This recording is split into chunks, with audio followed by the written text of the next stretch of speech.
Lord Macaulay से भारतीय प्रभु वर्ग की नफरत का सिरा कहाँ है?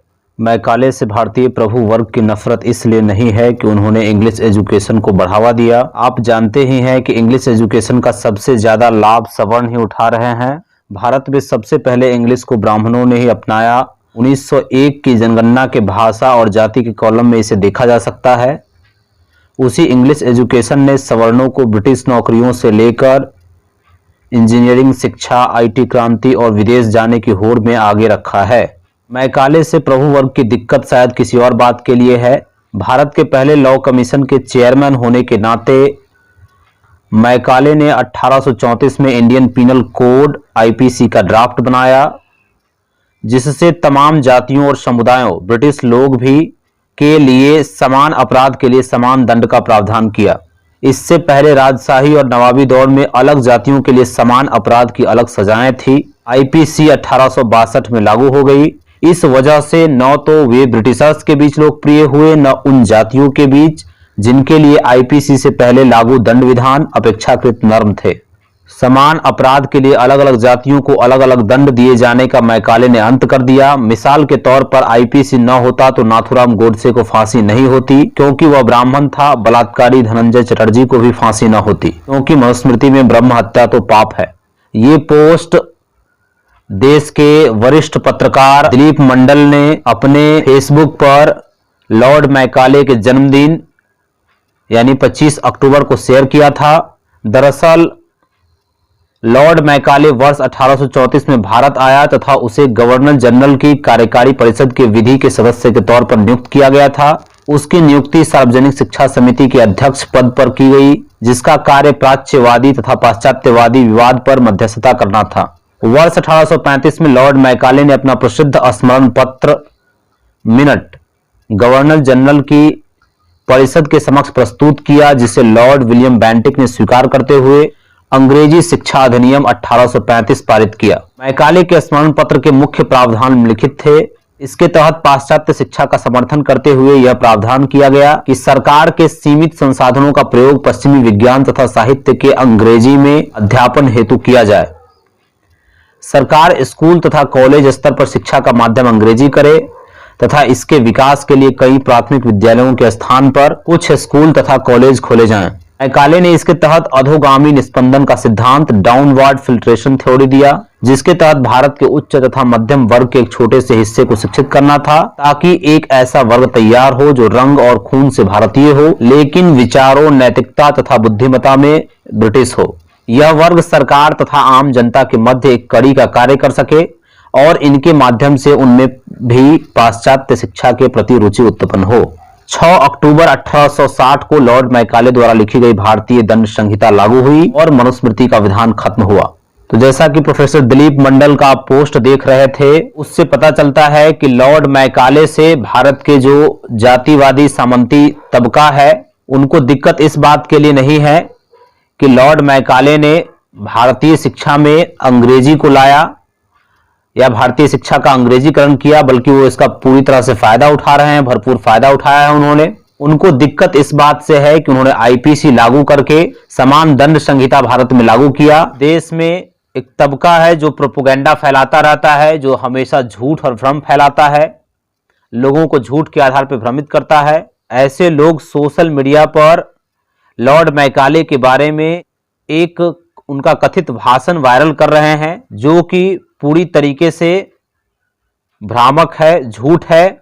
ललन टॉप पर पड़ताल क्या मैकाले ने कहा था भारत को गुलाम बनाने के लिए वहां की संस्कृति भ्रष्ट करनी होगी, इस पर पड़ताल की गई है और उसमें बताया गया है कि यह सरासर झूठ है।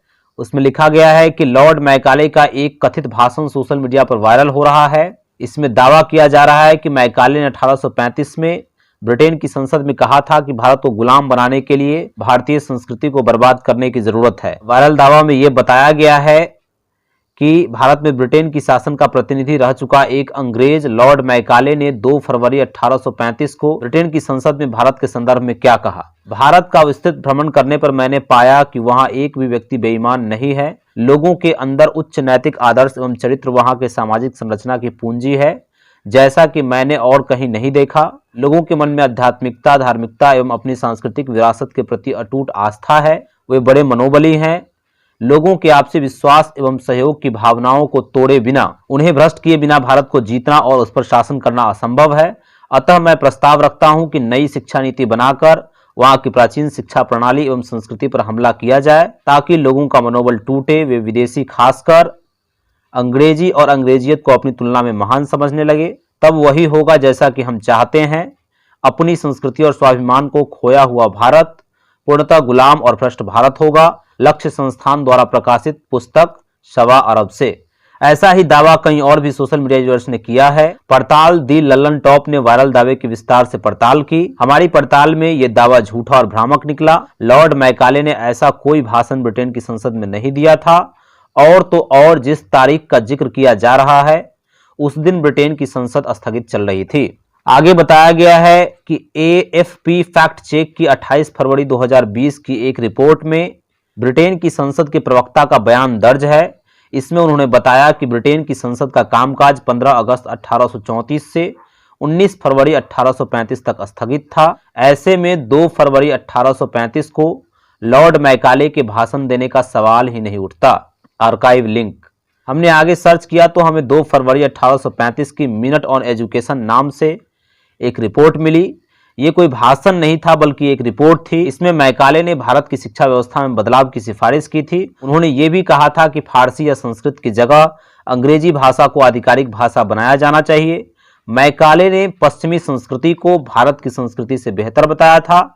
मैकाले ने दावा किया था कि अंग्रेजी शिक्षा में कुशल युवा सरकार और जनता के बीच पुल का काम करेंगे।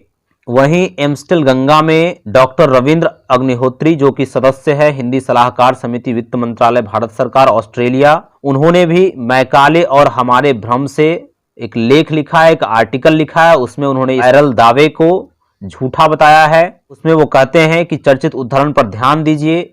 इसके अनुसार मैकाले ने संपूर्ण भारत की यात्रा करने के बाद 2 फरवरी 1835 को यह भाषण दिया। गवर्नर जनरल की सुप्रीम काउंसिल का विधि सदस्य बनने से पहले उसने भारत की कोई यात्रा की हो, ऐसा कोई विवरण नहीं मिलता।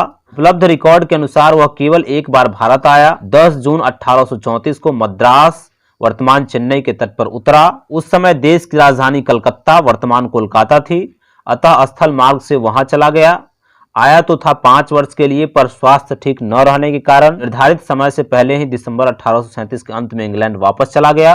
तो यह कैसे संभव है कि मैकाले 2 फरवरी 1835 को भारत में अपना मिनट भी पेश करे और उसी दिन ब्रिटिश पार्लियामेंट में भाषण भी दे, जिसका वह अब सदस्य नहीं था।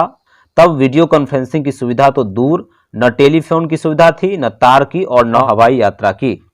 इस प्रकार यह स्पष्ट होता है कि लॉर्ड मैकाले के बारे में ये जो भ्रम फैलाया जा रहा है कि भारत की संस्कृति को तोड़ने के लिए उन्होंने ब्रिटिश संसद में जो भाषण दिया था, ये पूरी तरह से भ्रामक और झूठ है। दलित दस्तक में इनके बारे में लिखा गया है एक आर्टिकल। उसका शीर्षक है कि मैकाले की शिक्षा पद्धति ने दिया बहुजनों को आगे बढ़ने का अवसर। इस प्रकार स्पष्ट है कि लॉर्ड मैकाले की शिक्षा नीति ने जो यहाँ के शोषित और वंचित तबके थे, उनको भी शिक्षा प्राप्त करने में, शिक्षा अर्जित करने में मदद की। दूसरा सबसे महत्वपूर्ण कार्य मैकाले ने जो किया वो IPC लागू करके यहाँ के शोषित वंचित तबके के लोग और सभी लोगों के लिए बराबर कानून बनाया। प्रोफेसर दिलीप मंडल के अनुसार भारतीय प्रभु वर्ग को लॉर्ड मैकाले से इसी वजह से दिक्कत है, इसलिए ये लोग लॉर्ड मैकाले के बारे में भ्रम फैलाते रहते हैं।